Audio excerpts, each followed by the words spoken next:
পুরো তাকে পুরো প্রবাসী বাঙালিরা তাকে অপমান অপদস্থ করছেন, অপদস্থের শিকার হচ্ছেন, যেমনটি 1968 সালে পাকিস্তানের স্বৈরশাসক দখলদার আইয়ুব খান হয়েছিলেন।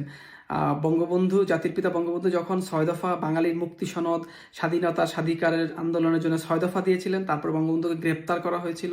68 সনে তিনি যখন অবকাশ যাপনের জন্য লন্ডনে যান, তখনই বাঙালি কমিউনিটি তারা বঙ্গবন্ধুর জন্য, তরুণরা জানতে পারেন যে তিনি হোটেল ক্লারিজে আসছেন।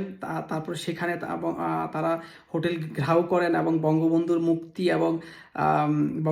মুক্তি দাবি করে তারা সেখানে বিক্ষোভ করতে থাকেন। তারপরে পরবর্তীতে এবং আইয়ুব খানের পদত্যাগের দাবিতে তারপরে আইয়ুব খান কোনো মতে পিছনের দরজা দিয়ে পালিয়ে আরেকটি হোটেলে গেলেন। সেই হোটেলেও বাঙালিরা খবর পেয়ে সেখানে বিক্ষোভ করলেন। দ্রুত তিনি লন্ডন ত্যাগ করলেন। তাকে পুরোপুরি অপমান অপদস্থ করে তাকে লন্ডন ত্যাগ করছে। একইভাবে এই যে ইউনূসের যে বর্তমান লন্ডন সফর, যুক্তরাজ্য সফর, সেটিও একই পরিস্থিতি দেখতে পেয়েছি।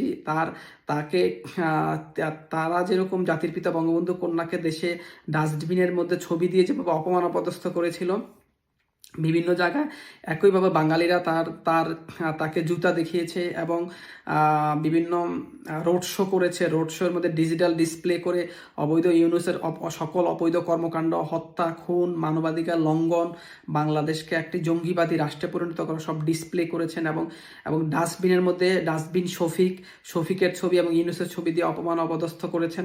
তারা ডাস্টবিনে সেখানে ময়লা ফেলেছেন এবং তার বিরুদ্ধে স্লোগান দিয়েছেন তার পদত্যাগের দাবিতে। পুরো বাঙালি এবং তার চাতাম হাউসে যেখানে